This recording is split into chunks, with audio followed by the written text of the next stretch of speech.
Muy bien, pues buenas tardes y ahora vamos a seguir después de estas 2 mesas tan interesantes y esperemos que la nuestra también siga siéndolo, sobre la cirugía del arco aórtico. En esta mesa estaremos pues, el doctor Iván García y yo mismo, que soy el doctor Rafael Rodríguez, presentando a 4 ponentes que nos hablarán de diferentes temas interesantes sobre la cirugía del arco aórtico. Good evening, ladies and gentlemen, dear colleagues. My name is Iván García Martín and I am cardiovascular surgeon at the Hospital Universitario Marqués de Valdecilla in Santander. Welcome to this virtual roundtable in surgery of the aortic arch. First, I would like to thank the organization of the meeting for having counted on me to moderate this session. Finally, COVID pandemic does not allow us to meet all of you here in Santander, but we will attempt to bring you the most relevant and updated information about this topic. That's why we really appreciate the cooperation of some of the leading specialists in this subject that have been kind enough to record their speeches. Unfortunately, we will not have the chance to discuss with them and to make them our questions live just after their presentations, as we all would have liked to. However, the organization committee will provide the chat that will be available at the Congress website. So you can send your questions and will be gently answered by the experts. We have tried to include in this session all the advanced techniques and devices that can be used today to treat the aortic arch. Ahora daremos paso al doctor Miguel Ángel Gómez, que nos hablará sobre el tratamiento endovascular del arco aórtico con debranching. Vamos allá. Miguel. Buenas tardes. En primer lugar, agradecer a Iván y Rafael la amable invitación a esta mesa del arco aórtico, donde me ha tocado hablar del debranching, del tratamiento endovascular del arco aórtico con debranching y endoprótesis Valiant Navium. ¿Y de qué se trata mi presentación? Pues esta es una de las técnicas que consisten en la derivación de los vasos del cuello asociada a la exclusión endovascular del aneurisma con endoprótesis. Y esta técnica pues es muy variable en función de la zona de desramificación que queremos hacer. Básicamente consiste en combinar la cirugía con el tratamiento endovascular. ¿Y a qué tipo de personas podemos aplicar y a qué tipo de patologías podemos aplicar este tratamiento?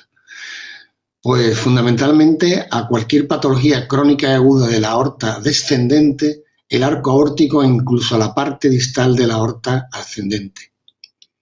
La necesidad del debranching surge cuando tenemos que aumentar las zonas de sellado y anclaje de las endoprótesis en lesiones de aorta descendente o del arco aórtico. Con lo cual, hay, patologías de la aorta descendente fundamentalmente. Cuando queremos poner una endoprótesis, avanzamos retrógradamente cuando tenemos que aumentar la zona de sellado.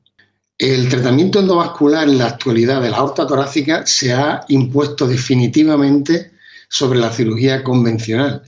De hecho, según la Sociedad Europea, el grado de indicación es 2A en la actualidad como tratamiento de elección, sin dudarlo, sobre el tratamiento quirúrgico. Pero si os fijáis, en la misma guía clínica, hablan de que el TEVA, tratamiento endovascular, debería ser considerado por delante de la cirugía cuando la anatomía es factible. ¿De acuerdo? ¿Y de qué estamos hablando con que la anatomía es factible? Pues precisamente de lo que estamos hablando. Es de las zonas de anclaje. O sea, necesitamos, para colocar una endoprótesis de forma correcta y adecuada y eficaz en la aorta descendente, necesitamos un óptimo sellado y fijación. Para ello, por un lado, necesitamos una zona de sellado, lo que denominamos landing zone, sana, de al menos 2 centímetros. Necesitamos que esta zona de anclaje tenga un diámetro adecuado, que además cubramos toda la lesión en su longitud, y debemos de tener accesos adecuados para poder introducir estos dispositivos transcatéter.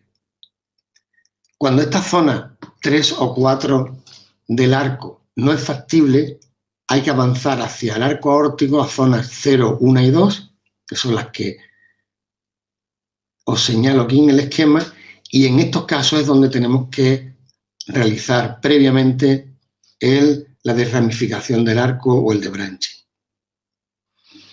Profundizando en estas cuestiones morfológicas fundamentales para colocar la endoprótesis, vamos a describir, os voy a contar un poco cuáles son las limitaciones. Las limitaciones son, por un lado, que los cuellos, tanto distal como proximal, el diámetro no puede superar los 4 centímetros, porque si no, no existe endoprótesis para poder sellar la lesión. Esto nos va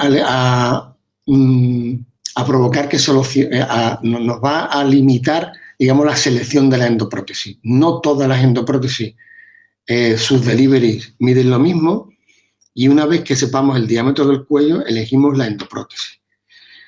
¿Qué tamaño elegimos? Pues en función de ese cuello, lo habitual es hacer una sobreestimación sobre el diámetro original de un 15% en las lesiones crónicas. Y no deberemos hacer un oversizing en las lesiones agudas. Cuando hablamos de un aneurisma de aorta torácica que mide 30 centímetros, le subimos un 15% y esa es la endoprótesis que vamos a elegir. Sin embargo, cuando tenemos una disección tipo B aguda o subaguda, no deberemos de hacer un oversizing.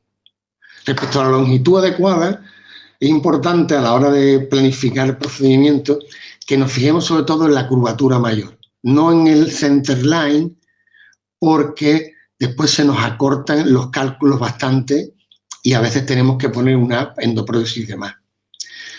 En lesiones largas, como esta que vemos en el esquema, a veces tenemos que utilizar varias endoprótesis y tenemos que tener en cuenta una regla básica, que es que el solapamiento entre prótesis, aunque venga marcado por cada casa comercial, como esta, que es la Navion Valiant de Medtronic, al menos necesitamos un sellado de 3 a 5 centímetros.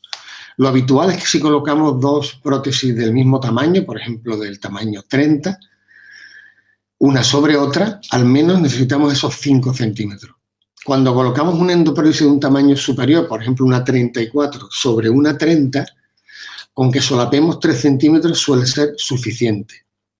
Habitualmente, cuando ya hemos colocado estas endoprótesis telescopadas para alcanzar la longitud adecuada, solemos utilizar balones de remodelación post-implante que mejoran el solapamiento. Otra cuestión morfológica importante a tener en cuenta son los accesos en el procedimiento endovascular. El tratamiento de elección de estos procedimientos o el acceso de elección suele ser el femoral retrógrado, con lo cual es fundamental conocer el lumen y las características del eje iliofemoral y todas sus características, o sea, tortuosidades, ver si tiene calcificaciones, trombos murales, así como conocer el perfil y los orificios externos de las prótesis y los sistemas de liberación. Este es un ejemplo. En general, en el caso de las endoprótesis aórticas, los laboratorios ofrecen una información muy detallada del delivery y siguen unas tablas donde te dicen el diámetro externo. Aquí lo tenemos. Esta tabla es de la Navion Medtronic. Y vemos que los diámetros pequeños, o sea, endoprótesis por debajo de 28 milímetros de diámetro, suelen tener un diámetro externo de 18 frames, o sea, 6 milímetros. Las intermedias entre 28 y 37 tienen un perfil de 20 frames y las más grandes, por encima de 37, tienen un perfil de 22 Fren o 7,3 milímetros. Con esto ya podemos calcular si vamos a tener problemas de acceso a la hora de introducir nuestro dispositivo. También deciros que esta endoprótesis, que tiene una navegabilidad muy importante, o sea, navega muy bien por las tortuosidades, es de digamos, una evolución de la previa de Metronic. Esta endoprótesis es la que mejor perfil tiene del mercado, por eso es la que con más frecuencia utilizamos. Es muy importante conocer la endoprótesis que vayáis a elegir a la hora del sistema de liberación. En general, casi todos tienen un sistema de pull and back como este, que lo puede hacer de forma progresiva, rotando este mango, o con un sistema de liberación rápida, que es pulsando esta tecla y liberando directamente hacia atrás. Normalmente, digamos, la parte proximal de la prótesis, bien sea con free flow o, digamos, sin free flow, se libera al final de la prótesis, cuando ya hemos desplegado toda la prótesis, mediante un terminal distal haciendo un giro de unos 45 grados y se libera la punta proximal. El conocimiento del dispositivo es fundamental, uséis el que uséis. Cuando estos accesos veáis que no son los adecuados, entonces tenemos que optar por la imaginación, e incluso hay veces que en pacientes con aorta en porcelana, donde ni siquiera se puede hacer acceso anterógrado por la aorta, en algún caso hemos tenido que hacerlo por vía transapical, vía que ya conocemos del TAVI, o el acceso del TEVAR anterógrado, que fue el que ya descrito por Butan colaboradores en el año 98 y que se asociaba a los de branching. Por eso, en muchísimos casos se hacía en el mismo tiempo y por vía anterógrada. Este es un caso hecho por nosotros, con un debranching, y a la misma vez, como no tenía accesos por vía femoral, colocamos posteriormente el dispositivo o la endoprótesis por vía anterógrada. Y la última condición, digamos, que no he comentado, es la de no hacer daño. O sea, evitar zonas de sellado con angulaciones por debajo de 70 grados a nivel del arco es muy importante, porque pueden quedar picos de flauta y generar nuevas lesiones. Así que cuando veamos curvas muy pronunciadas, es importante avanzar en el arco, como os hablaba antes, y a lo mejor sellar en una zona 1 o 0, y previamente habiendo hecho un debranching. Cuando estas zonas de fijación son cortas, son muy justas, podemos utilizar algunos mecanismos para mejorar la fijación proximal, que es interesante que conozcamos, como son estos tornillos o aptus, ¿de acuerdo?, que se ponen en la curvatura menor y mayor. Y, por supuesto, lo que ya hemos hablado, cuando esta zona de sellado es escasa, está en una angulación o está muy cercana a la lesión, tenemos que escalar y subir la zona de sellado, y ahí es donde vienen, digamos, los de branching. Estas de ramificaciones o escalada al arco las podemos, digamos, es cuando necesitamos la zona de sellado aumentarla. Aquí está la clasificación de las zonas de sellado. Como veis, la zona 0 cae en el tronco brachiocefálico, la zona 1 cae en la carótida, la zona 2 en la propia subclavia y las zonas 3 y 4 en la aorta descendente. Cuando tenemos que acceder a la zona 2, es necesario en algunas ocasiones hacer un debranching o una ramificación a la subclavia, que normalmente se hace desde la carótida izquierda. Cuando tenemos que sellar en la zona 1, es fundamental hacer un bypass carótido-carotídeo y carótido subclavio. Y cuando ya tenemos que irnos muchísimo más atrás, a nivel del tronco brachiocefálico y taparlo, o incluso al origen a la parte distal de la aorta ascendente, entonces necesitamos hacer un bypass aorto, tronco brachiocefálico o aorto carotídeo. Son los tipos de branching que hay. Y ya en función de podemos llamar de que sean anatómicos o extraanatómicos, los podemos clasificar en los de la zona 0, evidentemente son anatómicos, porque necesitan esternotomía media y tampaje lateral de la aorta, y cuando sellamos en la zona 0, tenemos que hacer un bypass aorto, tronco brachiocefálico, y ya que estamos ahí, normalmente se asocia a un bifurcado y bypasseamos tanto el tronco brachiocefálico como la carótida izquierda. Los de branching también se pueden hacer extraanatómicos. Normalmente cuando vamos a la zona 1 no es necesario que abramos el esternón y entonces procedemos a realizar bypasses carótido-carotídeos y carótido-subclavios, como en esta imagen. También existe un debranching a la zona 0 que no exige esternotomía media o bypass directo de la aorta tronco brachiocefálico. Y es una endoprótesis de nueva generación. Nosotros hemos puesto una solo, se llama la Nexus, que evita la esternotomía y tocar la aorta ascendente. Y debe de asociarse a bypass extraanatómico. Esta es la configuración de esta prótesis y esta es una de las demos que hicimos previo al primer implante. Como veis, tiene dos CAF, un CAF que abarca el arco aórtico y sale por el tronco brachiocefálico, y posteriormente el módulo que sella en la aorta ascendente. Y el implante es muy curioso porque exige, bueno, al mínimo 2 operadores. El primer módulo, uno en la subclavia o en la axilar derecha, para acceder directamente al tronco brachiocefálico, y otro en la femoral.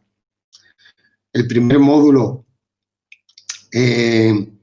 se sube desde la femoral y se fija en el tronco brachiocefálico después de hacer un through and through. Y se mantiene fijo durante casi todo el procedimiento, y posteriormente se implanta el segundo módulo con una guía incluso metida en el ventrículo, como el Safari, y se implanta el segundo módulo en la aorta ascendente, ¿de acuerdo? Y bueno, la idea es bastante interesante. Previamente, evidentemente, pues en vez de haber hecho un debranching carótido-carotídeo y carótido-subclavio. Digamos, respecto al debranching habitual, con esta prótesis lo que evitamos es básicamente hacer la esternotomía media y clampar la aorta de forma lateral para hacer el bypass entre la aorta y el tronco brachiocefálico. Fue el resultado, fotos del procedimiento. Podéis ver por aquí el primer módulo entrando con la nariz metida en el tronco brachiocefálico, y una vez que la endoprótesis está suelta a nivel completo.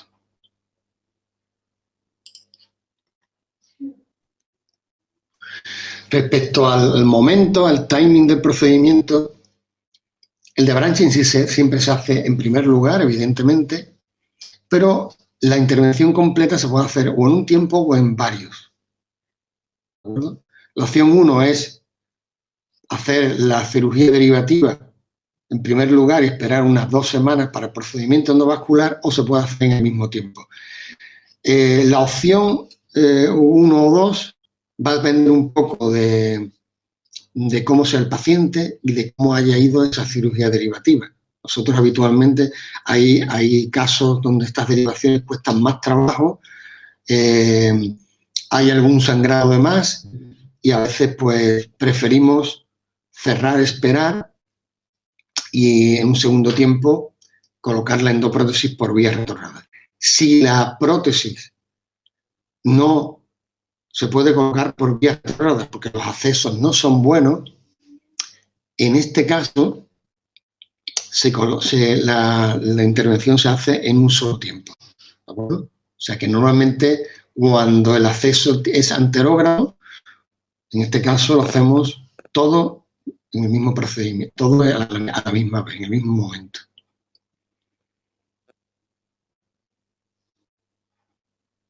La endoprótesis, independientemente de que se haga de branching o no, también cuando no tenemos acceso retrógrado se puede hacer de forma anterógrada, como ya hemos visto anteriormente. En definitiva, y un poco para resumir, una vez que hemos planificado el procedimiento, el de branching hemos de hacerlo previo para conseguir al menos esos 2 centímetros de sellado proximal y distal. El diámetro del cuello debe estar sano y debe medir menos de 4 centímetros. Debemos de seleccionar la prótesis teniendo en cuenta las reglas de sobredimensionar el 15% en los casos crónicos y no sobredimensionar en los casos agudos.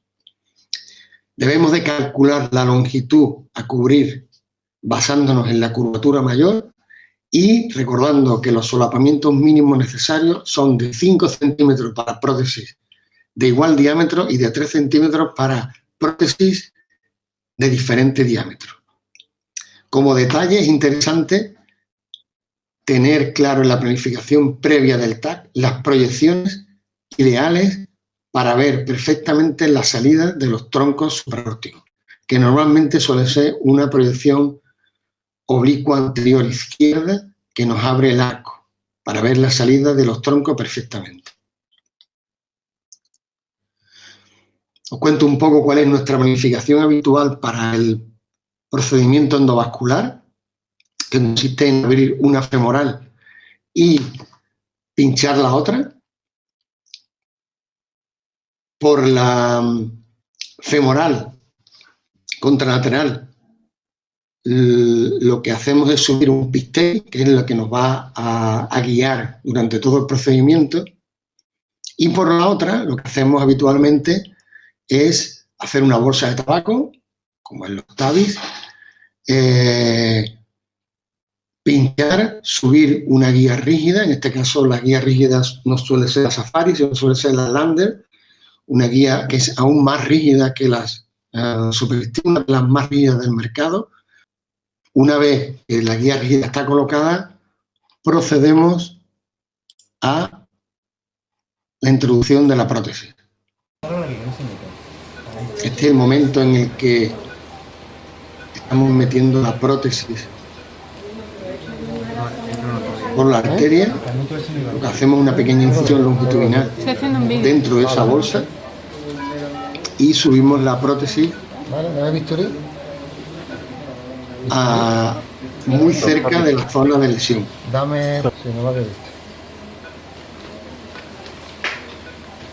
Este es el momento de introducción de la prótesis. De todos modos, Angelito. Una vez que tenemos la endoprótesis subida a la zona donde la vamos a desplegar, lo primero que hacemos es desplegar el arco con esa proyección que os he contado de 45 grados. Esta proyección lo que hace es abrirnos el arco y ver perfectamente o estar perfectamente diferenciado la salida del tronco orogacefálico, carótida y subclave izquierda. Esto en el momento del implante es muy importante. Este es un caso de un implante de T-bar retrógrado con una prótesis Navion y un sellado en la zona 1.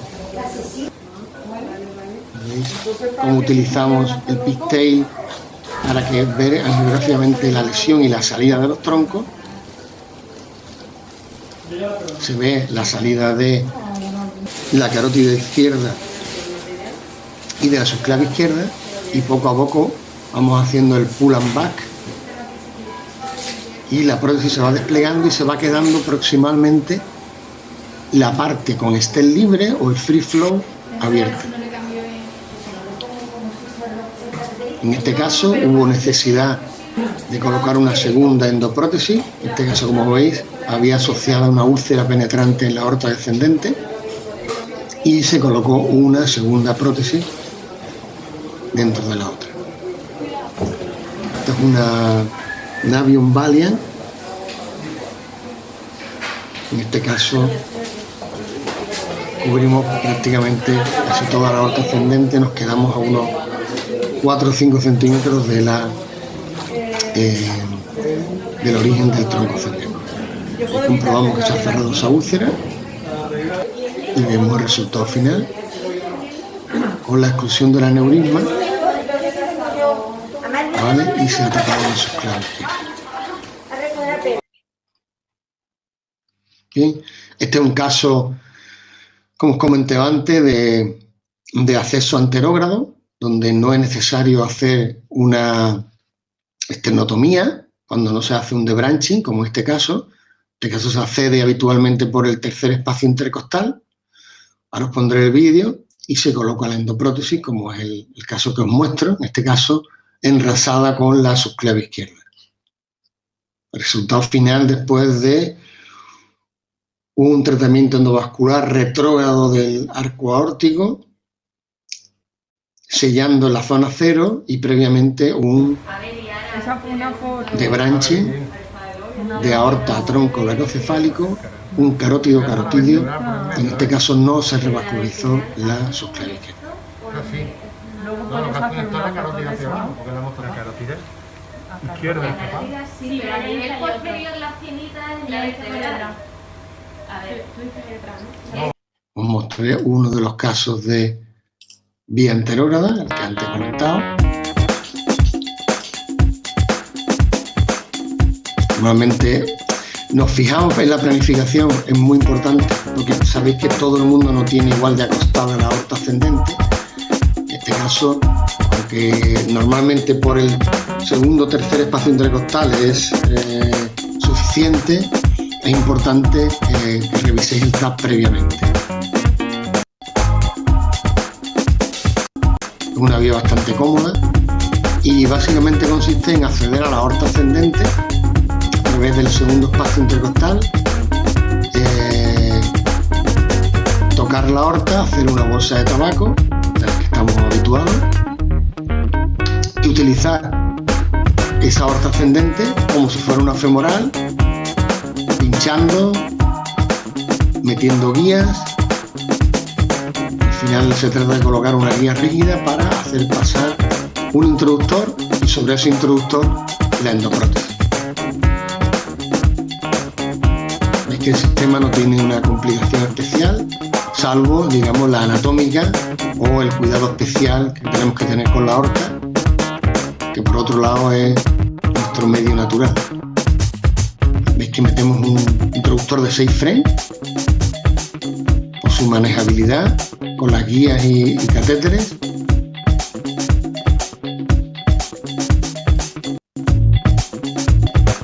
Metemos en primer lugar un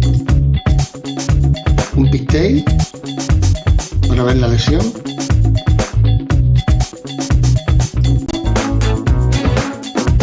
El momento del introductor, de la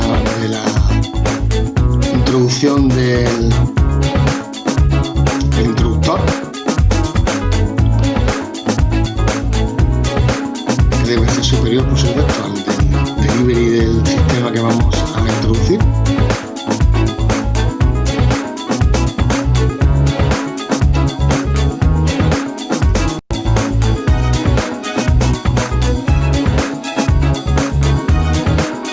El seguimiento radiológico.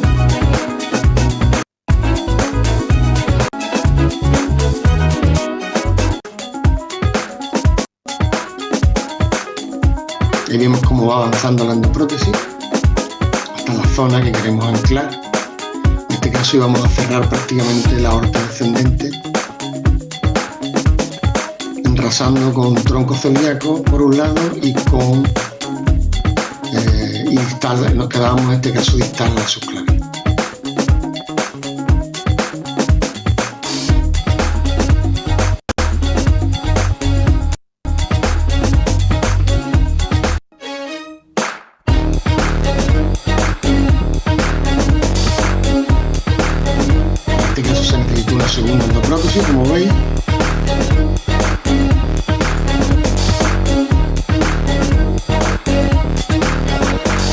todo se hace por bien, ¿no? Exactamente igual.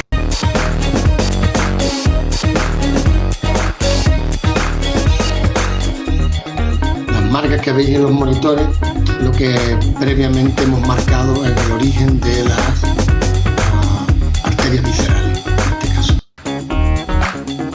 El resultado final, como os he dicho, cuando se ponen varias prótesis, es interesante hacer un baloneo en las zonas de sellado y en las zonas intermedias. Y el resultado final, cuando sacamos el introductor y cerramos por planos como habitualmente.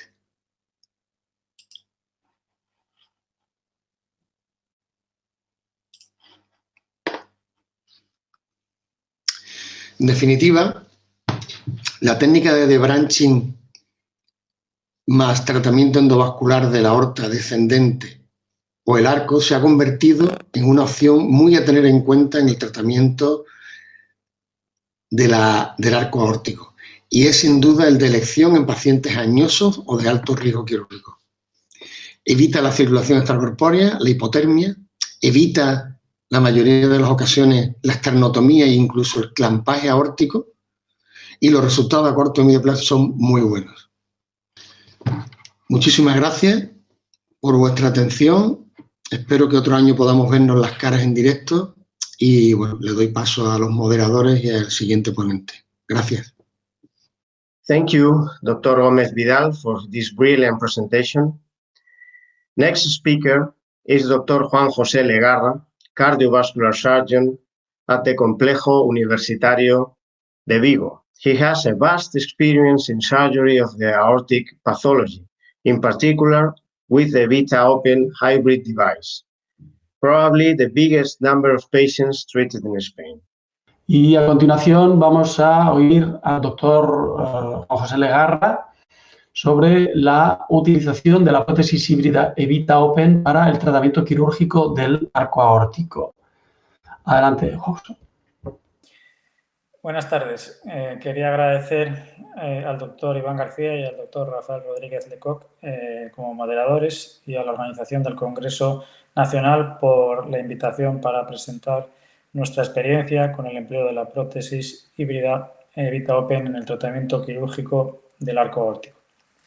Como todos sabéis, el objetivo del empleo de la prótesis híbrida Evita Open es la realización de una intervención sobre aorta ascendente, arco aórtico y aorta descendente en un único procedimiento a través de esternotomía media y realizando un tratamiento quirúrgico duradero. El primer implante de esta prótesis híbrida fue realizado en febrero de 2005 en Essen por el doctor Jacob. La Evita Open fue el primer injerto híbrido comercialmente disponible y fue una evolución del tratamiento con trompa de elefante diseñado por Bost y que actualmente es conocido como Frozen Elephant Trunk. Nuestra experiencia en Vigo comenzó en el año 2007, 2 años después del primer implante en Alemania. Actualmente tenemos intervenidos 62 pacientes con una edad media de 65 años. El rango de edad es amplio, entre 38 y 84 años. En su mayor parte han sido varones y, como pueden ver, un porcentaje no despreciable de pacientes, el 35%, ya se encontraban previamente intervenidos de cirugía cardíaca abierta. Las indicaciones para el empleo de esta prótesis están los aneurismas del arco aórtico distal, los aneurismas complejos de aorta ascendente y arco aórtico, los aneurismas crónicos de aorta descendente. En la imagen pueden ver un aneurisma severamente aterosclerótico de la aorta descendente. Las situaciones tras intervención sobre aorta ascendente en un síndrome aórtico agudo con lesiones o disecciones residuales en la aorta descendente. Algunos pacientes con disección crónica tipo B, como el que pueden ver en estas imágenes. Las disecciones agudas tipo 1, la tipo 3 complicada con disección retrógrada en la zona 2, que tienen zonas de anclaje cortas que son inferiores a 2 centímetros para el TEBAR, o aquellos casos en los que el arco aórtico está dilatado y tiene más de 40 milímetros. Otras situaciones son el endolic tipo 1 después de un tratamiento con TEVAR, con ausencia de resolución del cuadro aórtico,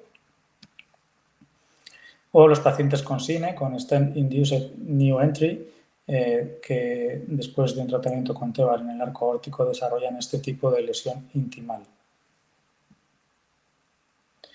Nuestras indicaciones en su mayor parte han sido disecciones aórticas agudas en un 42%, crónicas un 29% y patología aneurismática crónica un 27%. De forma que algo más de la mitad de los pacientes han sido intervenidos de forma electiva y un 15% de los casos fueron intervenidos de forma emergente.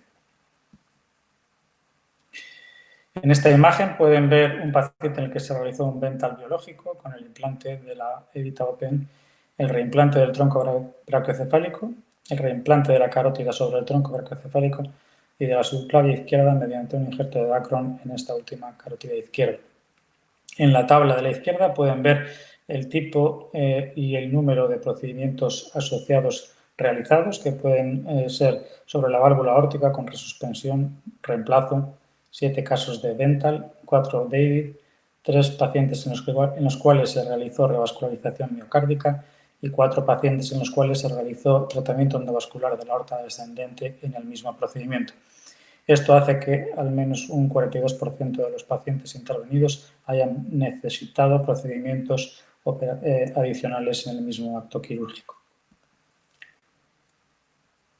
En esta gráfica pueden ver el tipo de prótesis implantada, de forma que en los últimos 3 casos ya hemos implantado la nueva Open Evita, la Evita Neo, que nos permite utilizar un tipo u otro de prótesis según el tipo de intervención que queramos realizar. En esta imagen puede ver uno de los últimos casos en los cuales se realizó el implante de esta prótesis trifurcada. La canulación arterial se realizó fundamentalmente a nivel de la aorta. En un 29% empleamos el tronco brachiocefálico y en el otro 26% se empleó la subclavia derecha. De forma anecdótica, hemos empleado otro tipo de accesos arteriales que no han sido frecuentes. Nuestras complicaciones posoperatorias neurológicas han sido el daño cerebral en un 8% y el daño medular en un 6,45%. Los datos que han sido recientemente publicados del International Evita Open Registry muestran que la incidencia de daño neurológico y de daño medular ha sido del 7%. En cuanto a la canulación, la hemos realizado en la aorta en el 38% de los casos, en el tronco brachiocefálico en el 29% y en el 26% restante sobre la arteria subclavia derecha. De forma anecdótica, en un 2% la hemos realizado sobre otro tipo de accesos arteriales.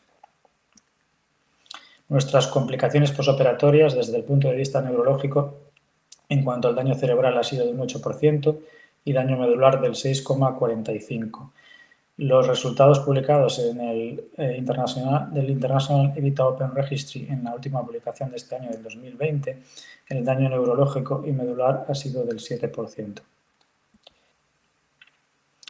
En cuanto a la mortalidad, nuestra mortalidad global ha sido del 16%. En esta publicación reciente del International Evita Open Registry, la mortalidad global es del 15%. Si apreciamos o si separamos la mortalidad de los casos intervenidos en los primeros años, en los años a posteriori de 2010 al 2014, podemos ver... no, esto tampoco me gusta.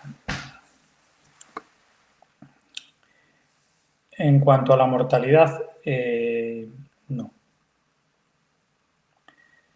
En cuanto a la mortalidad, nuestra mortalidad global ha sido del 16,1%. En la reciente publicación del International Evita Open Registry, la mortalidad reflejada es del 15%. En esta gráfica podemos ver la mortalidad que hemos obtenido en los diferentes años. Si vemos la mortalidad de los últimos 6 años, desde que nos trasladamos al Hospital Álvaro Cunqueiro, esta se ha reducido al 10,5%. En cuanto a aspectos importantes que nos han llevado a reducir esta mortalidad y morbilidad posoperatoria, podemos decir que la planificación meticulosa del tipo de intervención a realizar y el desarrollo de las técnicas de debranching y de rerouting nos han mejorado estos resultados. Es importante realizar una disección, control y movilización lo suficientemente holgada de los troncos supraórticos para poder realizar una u otra intervención. Y la apuesta o el apoyo por la preservación de la arteria subclavia izquierda. En esta imagen podéis ver nuestro circuito de circulación extracorpórea que cuenta con un shunt que nos permite modificar la conurbación arterial de forma que ésta sea doble o simple según las necesidades, o incluso unir un circuito de perfusión cerebral selectiva que puede ser único o doble. De forma general, la temperatura sistémica se ha bajado a 28 grados, la perfusión cerebral ha sido bilateral, realizando perfusión por subclavia izquierda en algunas ocasiones. Esta temperatura de perfusión cerebral ha sido de 28 grados y los flujos han sido de 10 mililitros minuto y 50-60 milímetros de mercurio de presión. De esta forma conseguimos optimizar la protección cerebral y medular. Es importante la monitorización y para ello hemos realizado esta monitorización con el empleo de limbos que nos permite medir la oxigenación cerebral transcutánea. Desde el principio hemos utilizado la guía de alto soporte de 0,035 como soporte para el implante del dispositivo. Esta se alojó en aorta ascendente desde la arteria femoral y es importante realizarlo desde la arteria no disecada en los casos de disección aórtica aguda. Hemos adquirido una experiencia importante en el control y la monitorización del alojamiento de esta guía en la aorta ascendente mediante ecografía transesofágica. El implante del dispositivo en la aorta descendente a través de esta guía es más seguro y este dato ya ha sido reflejado por el International Evita Open Registry ya en su publicación en el año 2016. Otro aspecto importante en la mejoría de los resultados es la proximalización de la anastomosis de la Open Evita, de forma que esta la realizamos por delante de la zona 2. La translocación o el rerouting de los troncos supraórticos es fundamental para este tipo de anastomosis proximales. Igualmente hemos visto que al realizar la anastomosis más proximal la incidencia de parálisis de nervio recurrente ha desaparecido. Tras la comercialización de la prótesis Evita Open Plus, que contaba con un collar para la realización de la anastomosis, la sutura ha sido mucho más fácil. Otro aspecto importante para reducir el sangrado y mejorar la hemostasia es el oversizing o la sobredimensión de hasta un 10% en los casos con patología aneurismática crónica. Un aspecto fundamental para mejorar los resultados es el reinicio precoz de la perfusión sistémica distal. Clásicamente lo hemos realizado siempre colocando una cánula en el injerto de Dacron de la prótesis Open Evita. En el diseño actual de la Evita Neo ya viene con una rama lateral de serie para reiniciar el flujo sistémico de forma muchísimo más sencilla. En cuanto a la preservación de la arteria subclavia, esta se ha realizado de diferentes formas. En estas imágenes podéis ver un bypass con un injerto de Dacron desde la arteria subclavia hasta la aorta ascendente a nivel torácico. En la imagen también se puede apreciar la translocación de la carótida sobre el tronco brachiocefálico y la bolsa ya anudada de la canulación de la arterial en el Dacron para reinicio del flujo sistémico distal. Otras formas de preservar la arteria subclavia es en los casos en los cuales se puede planificar la operación y se puede realizar de forma preoperatoria una translocación supraclavicular de la arteria subclavia o un bypass carótido subclavio. En esta imagen podéis ver las diferentes configuraciones de la nueva prótesis Evita Open Neo, que nos permite realizar una intervención de una forma mucho más versátil al diseñar la intervención y elegir el formato de prótesis que más se adapta a nuestras intenciones. El sistema de liberación de la prótesis Evita Open también ha mejorado de forma sensible. Es mucho más pequeño en tamaño, permite la utilización de la guía de alto soporte para guiar la implantación del dispositivo, o en el caso de no querer o poder utilizarla, es un dispositivo de liberación maleable que nos permite introducir la prótesis en la aorta descendente de una forma algo más confortable.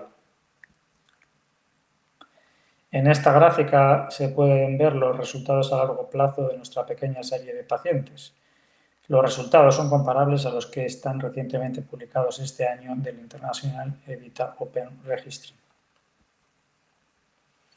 Otra cosa que quería reflejar es la evolución de la aorta descendente en algunos de los pacientes en los cuales realizamos una corrección de la aorta ascendente con reemplazo por un injerto de Dacron, y la evolución a largo plazo de esta aorta descendente, en la cual a los años desarrolla un aneurisma de gran tamaño. ¿Por qué promover la utilización de la prótesis Evita Open? Porque conseguimos cerrar la puerta de entrada principal cuando ésta se encuentra en el arco aórtico distal o en la parte proximal de la aorta descendente. Este hecho es relativamente frecuente. Conseguimos redirigir el flujo dentro de la luz verdadera, descomprimirla y expandir el volumen de la luz verdadera. Mejorando de esta forma la perfusión visceral distal, se cubren las perforaciones que se han creado a nivel de la aorta torácica y en general conseguimos reiniciar un remodelado de la aorta descendente. En estas imágenes podéis ver los estudios de un paciente al mes de la intervención en el cual la luz verdadera tiene la prótesis, la luz falsa está todavía permeable y a los 3 años podemos observar que esta luz falsa se encuentra completamente trombosada. En este otro estudio de otro paciente podemos ver igualmente el resultado al mes de la intervención y 3 años después. Esta imagen es nuestro quirófano híbrido, que fue el primer quirófano híbrido que se instauró en nuestra comunidad autónoma en Galicia. ¿Por qué es importante? Porque la prótesis Evita Open es una zona de anclaje fantástica para realizar tratamiento endovascular posterior, o incluso nos permite realizar un tratamiento quirúrgico si el paciente lo necesita. De esta forma podemos tratar este tipo de pacientes, como este paciente que era un paciente joven con un gran aneurisma en la aorta torácica descendente. Se trató inicialmente mediante una prótesis Evita Open y a posteriori, en un segundo tiempo, se completó el procedimiento realizando un TEVAR desde femoral. Hemos realizado este tipo de procedimientos combinados de forma electiva en un segundo tiempo en 2 casos y de forma simultánea en el mismo acto quirúrgico en 4 casos. Nuestra experiencia con TEVAR en Vigo comenzó ya en el año 2000. Hemos tratado 124 pacientes con los rangos de edades que podéis ver en la diapositiva. Y igual que en la serie de pacientes intervenidos de prótesis Open Evita, han sido en su mayor parte varones. ¿Por qué el TEVAR? Pues porque nos permite tratar este tipo de pacientes con aneurismas de aorta torácica descendente distal y realizar el implante de endoprótesis. Y este procedimiento es mucho menos invasivo, es más barato, reduce el tiempo quirúrgico global, evita el consumo de hemoderivados, nos lleva a una estancia hospitalaria más corta y en la mayoría de los pacientes se consigue una recuperación física inmediata. Esta es la representación de nuestro primer caso de arco aórtico tratado de forma endovascular. En este paciente con úlceras aórticas penetrantes a nivel del arco aórtico, en el cual el estado físico del paciente nos aconsejaba no realizar una cirugía abierta convencional, se realizó un bypass carótido y subclavia izquierda de forma previa y a posteriori se implantó la prótesis Nexus en aorta ascendente, tronco brachioencefálico, arco aórtico y aorta descendente y finalmente se realizó una oclusión del origen de la esclera izquierda con un tapón vascular. El resultado que obtuvimos fue satisfactorio. Como conclusiones, quiero decir que la prótesis híbrida Evita Open nos permite extender el tratamiento del arco aórtico en la aorta descendente, que podemos conseguir una exclusión duradera de la patología torácica hasta la parte descendente media, que reduce de forma significativa los problemas distales de la aorta en la disección aórtica aguda, y que si realizamos la anastomosis por delante de la zona 2 se reducen de forma significativa los tiempos de isquemia cardíaca y circulación extracorpórea. El Frozen Elephant Trunk es una zona de anclaje magnífica para un posterior tratamiento endovascular o quirúrgico si ello fuera necesario. Y finalmente, quiero decir que la cirugía del arco aórtico y el Frozen Elephant Trunk es una cirugía demandante y que necesita de ser realizada por equipos realmente entrenados. Los resultados que se pueden conseguir, son satisfactorios. La última conclusión, hay que decir que es posible obtener resultados satisfactorios con la experiencia adquirida. Con esta imagen de nuestro hospital en Vigo quiero agradecer a todo el auditorio la posibilidad de haber presentado nuestros resultados. Thank you very much, Dr. Legarra, and congratulations for your results and your brilliant job. Now, I have the honor and privilege to present to you one of the most important and prestigious surgeons in Europe talking about the pathology of the aorta. He is Professor Roberto Di Bartolomeo. He has led for so many years a great work and a great team at Hospital Policlinico Sant'Orsola Malpighi at the University of Bologna. Today is a reference in Italy and in Europe. I had myself the opportunity to attend at some of their surgeries and was really impressed for their work. He's going to talk about his experience with the Thoraflex hybrid prosthesis in the aortic arc pathology. Chairman, dear colleagues, first of all, I want to thank the Spanish Society for the kind invitation. I will talk about the Bologna experience in the frozen elephant trunk technique using the Thoraflex hybrid graft. I have no financial disclosure. The history of a frozen elephant trunk evolution is well known, and many steps forward have been made in the last 30 years. In Bologna, we started to routinely use the frozen elephant trunk technique in 2007 with the Evita prosthesis, and in 2013 we started to use Thoraflex. Key points of the operative technique in Bologna are following reported.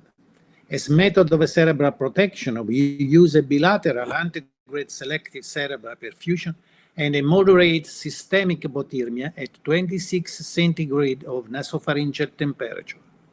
Central arterial cannulation can be obtained using the axillary, the carotid, or the innominate artery with an interposition of a vascular prosthesis. For myocardial protection, we use a single dose of custodiol. In aortic dissection, we always place under transesophageal control and after systemic heparinization a guide wire in the thoracic aorta. Before and after stent release, an endoscopic view inside the aorta is recommended. And then I use also CO2 infusion during the operation. At the beginning of our experience, we started to make the distal anastomosis in arch zone 3. From 2014, we always perform the anastomosis in arch zone 2, just before the left subclavian artery. The advantages can be to make an easier and faster distal anastomosis, reduce the distal hypothermic circulatory arrest times, reduce recurrent nerve injuries, and to make a shorter coverage of the descending thoracic aorta using the Thoraflex endovascular portion, 10 centimeters long. All of these factors contribute to reduce the incidence of paraplegia. The video show our technique for distal anastomosis preparation before FET implantation. After left subclavian artery occlusion, the distal aortic site is reinforced with a strip of Teflon felt outside and 4 internal pledgets inside the aorta. The prosthesis is distally sutured with a common running suture. More in details, we prepare the distal anastomosis in zone 2 as follows. The left subclavian artery is distally clamped and proximally ligated. After being detached from the arch, the left subclavian artery origin is always secured with a pledged U stitch. Then the distal anastomosis is prepared using an external Teflon felt fixed with 4 international pledged. When it's difficult to reimplant the left subclavian artery, or when you have a small dissected carotid artery, we prefer to use the hybrid Gore prosthesis. After stent release, 2 single stitches is necessary to secure the stent portion. Then, the hand-to-hand anastomosis is performed with a branch of the arch prosthesis. I also used the Purastat is a glue for the better hemostasis. Another important surgical step is to look inside the aorta with a flexible endoscope before the stent graft release.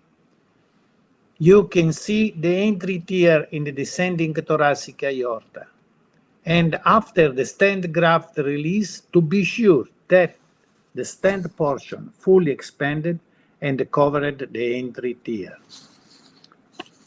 Since early 2007, we used the FET technique in 289 patients, 168 with Evita and 121 with Terumo Thoraflex. Since the introduction in Bologna, the branched Thoraflex hybrid graft became our prosthesis of choice. The mean age of the patient was 60 years old, and the majority were male. Many patients had arterial hypertension, 8.4% chronic pulmonary disease, 5.9% chronic renal failure, and 8 patients had the Marfan syndrome.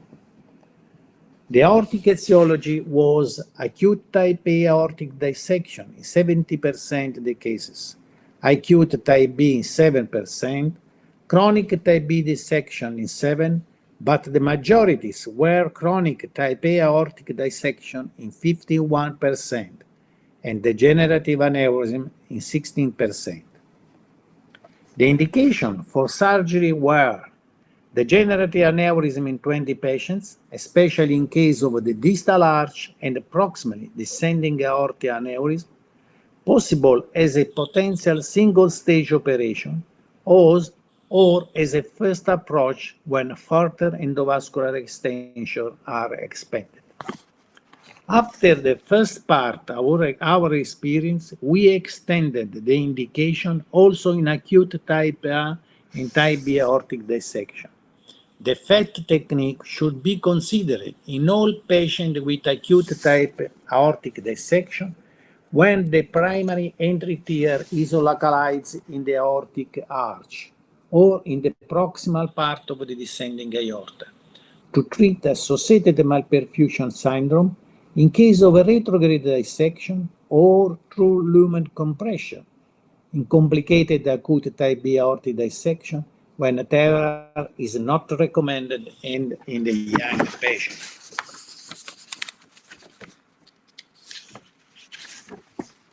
From our result, it's clear how the Thoraflex prosthesis much more for acute dissection. We believe that a stand length of approximately 10 centimeters is enough to stabilize the intimal flap and to facilitate true lumen expansion. In this particular case, the dissection involved also the aberrant right subclavian artery, and we used the Gore hybrid prosthesis for their implantation, sealing its origin with the stand. Chronic aortic dissection were the most common indication for FET implantation. We recommended not to oversize the prosthesis in this condition, also in acute type A aortic dissection. And here it's clear how, once we were more confident with this technique, we start to treat more acute dissection during the year. More than 50% were reoperation. Many times our patient also required associated cardiac procedure like the Bendel procedure, coronary artery bypass, mitral and aortic valve replacement. Overall hospital mortality was 13.8%, including redo and emergency cases. Optimal result. Only one patient required a permanent dialysis, 5.9% had a stroke, and we reported a 0% of paraplegia, compared to 3.6% at the beginning of our experience with the use of the Evita prosthesis. 29% of the patients required a reoperation at follow-up. The majority were stand graft extension with endoprosthesis of the remaining descending thoracic aorta. Only 2 patients required a completely open or hybrid thoracoabdominal aortic aneurysm repair. 7 patients died during the follow-up. The mid-term survival of the patient was 92% after 1 year, 80% after 2 years, and still 80% at years from hospital discharge.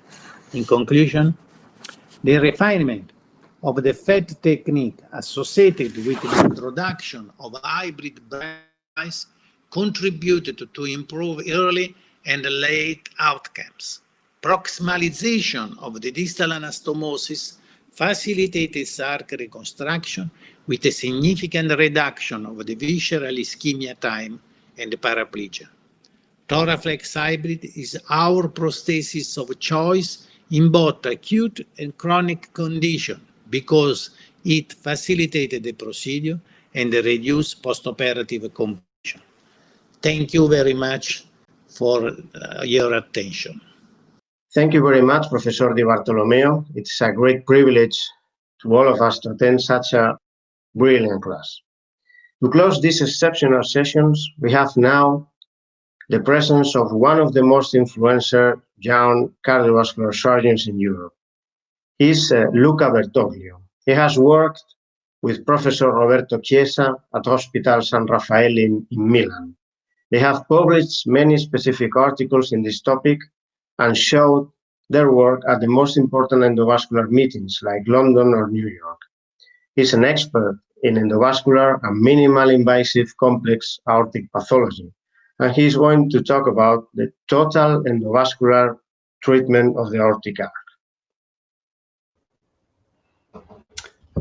Grazie mille, Roberto.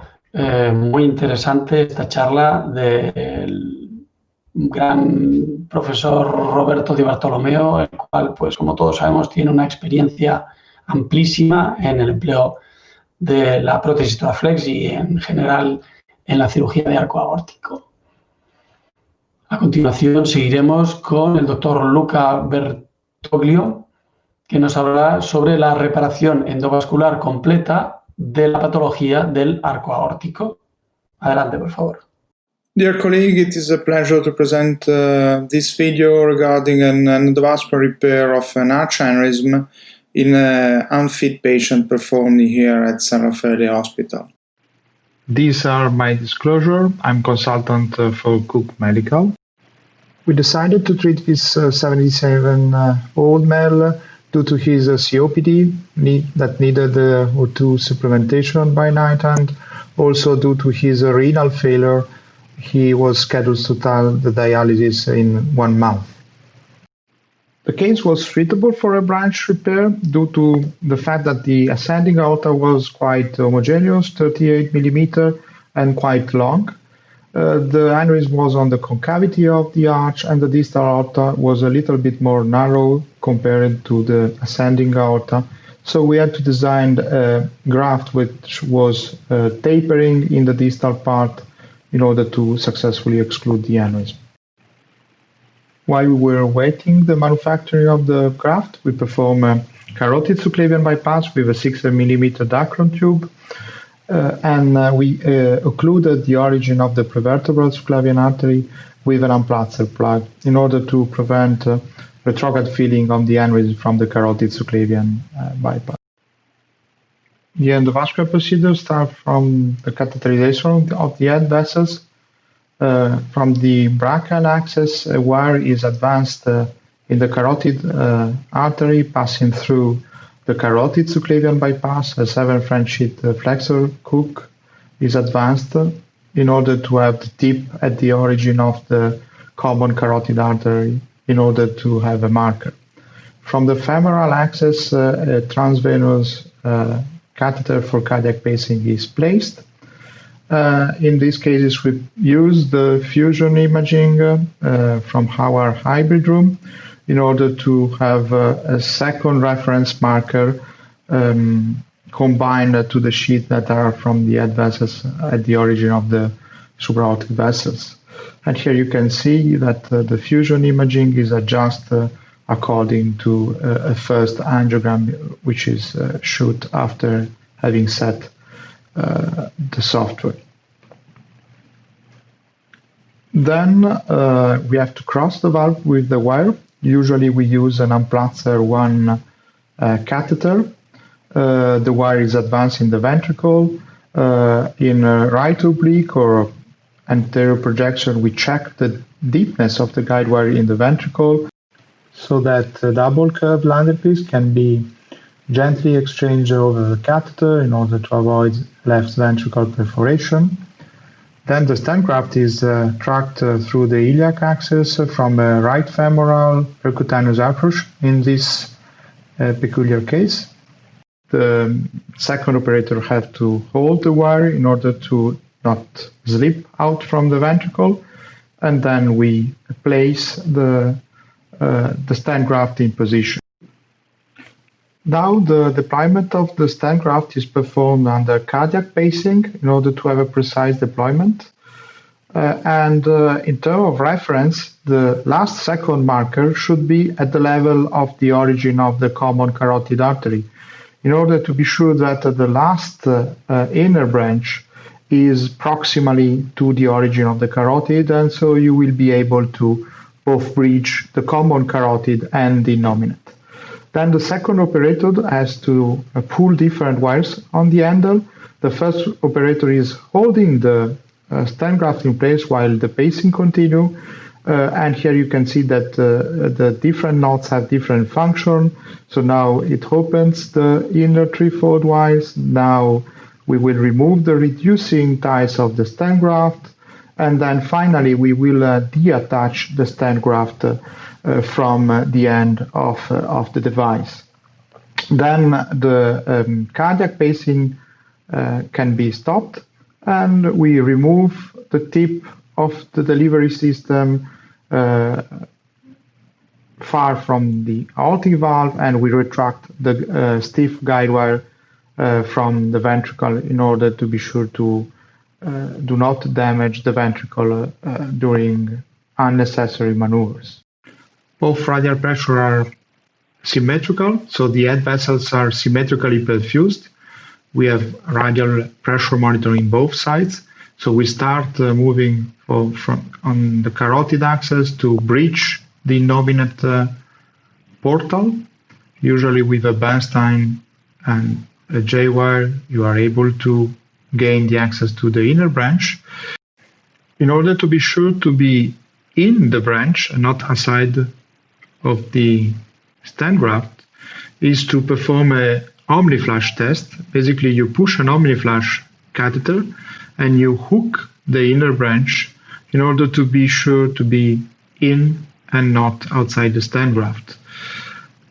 Then we clamp the common carotid artery from the carotid axis. We check the position of the innominate artery bifurcation from the radial axis, and then we deliver the innominate bridging limb from the carotid axis. Here you can see the marker for the overlap. Of course, they should be correct. Then you can deploy the innominate limb, which is subsequently ballooned with a 12 millimeter short balloon in the overlap zones. In this case, we had to deploy a second limb because we were too far from the innominate bifurcation. And again, we check the position from the radial to be sure to not cover the ostrom of the subclavian, and then we deploy the limb. Then the delivery system is removed and the common carotid artery is repaired surgically with 2 running sutures 6-0 Prolene. Then we start to bridge the left common carotid artery. Of course, the portal now is one available because the other one is already bridged. More easy task to recognize it. And then the wires goes in. Again, we perform an UF test because you can still be aside of a stent graft and make a chimney rather than a branch repair. So what we want to be sure is to be in the branch. So we hook again the inner branch. You will see either the marker moving or the UF straighten. Then we, over an Amplatzer wire, we deploy sheetless. So we remove the sheet, the 7 French sheet hook, and we deploy the fluency without any sheet in order to not increase the damage on the brachial artery in terms of French requirement, and the fluency is deployed and checked. We check the distance from the carotid subclavian anastomosis. Usually we reline the distal end of the fluency because it's quite stiff with a bare self-expanding stent, which is now deployed. And of course, then we re-balloon at least the overlap with the inner branch, but usually the whole length of the cover stent we use to bridge the common carotid artery. And here you can see the balloon maneuver, again with non-compliant balloon. This is the completion angio, no type 1 and 3 endoleaks, patency of all the head vessels, carotid subclavian as well patent, with no retrograde filling from the left subclavian artery. So successful results in terms of aneurysm exclusion. As you notice, is more or less a 4-hour occupation of the OR, 3 hours of skin-to-skin procedure, fluorotone 25 minutes, low radiation exposure, and 110 cc of contrast. The postoperative course was uneventful. The patient was extubated at the end of the procedure. No stroke were observed. No ICU was required. He had a mild renal failure, but he didn't need any session of dialysis, and it was discharged on postoperative day 4. At follow-up, after 1 month, the patient started the planned dialysis program, and so we were able to acquire a CT scan, and that demonstrated the absence of type 1 and 3 endoleaks and the complete exclusion of the aneurysm with nice patency of all the head vessels. So, dear colleagues, this is how we treat endovascularly enlarged aneurysm at San Raffaele Hospital. And thank you for watching and follow us, and I hope to see you soon in some live meeting. Thank you so much, Dr. Bertoglio, for these fantastic images and your brilliant results. With these last presentations, we have now to close this session, reminding that you can send your questions to the speakers, joining the chat available at the Congress website, and they will be attended to. Thank you very much for your attendance and good evening. Grazie mille ancora sobre esta charla tan interesante sobre la reparación endovascular en aquellos pacientes que, bueno, pues que no podamos reparar de forma abierta. Sabemos que siguen existiendo y seguirán apareciendo múltiples posibilidades para el tratamiento abierto endovascular. Ahora daremos paso a la siguiente mesa muy interesante sobre la base de datos nacional del registro de la sociedad. Buenas tardes a todos.